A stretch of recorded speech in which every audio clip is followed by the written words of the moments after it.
আর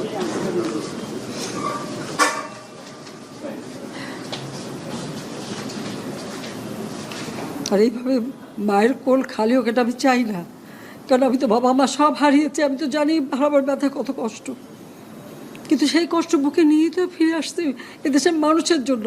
এখানে আমার তো কোনো চাওয়া পাওয়া নেই। আমি তো আমাদের ছেলে মেয়ের জন্য কিছু করিনি, শুধু তাদের লেখাপড়া, নিজেরাই চাকরি করছে, নিজেরাই পড়েছে। আমি কতটুকু করতে পেরেছি, কিন্তু আমি দেশের মানুষের জন্য করেছি। আজকে অন্তত মানুষের ভাত কাপড়ের ব্যবস্থা, চিকিৎসার ব্যবস্থা, তাদের কাজের সংস্থা সবই তো করে দিচ্ছিলাম। যাক, আমি আর কিছু বলতে পারি না। আমি যে এগুলি এক একদিন দেখি আর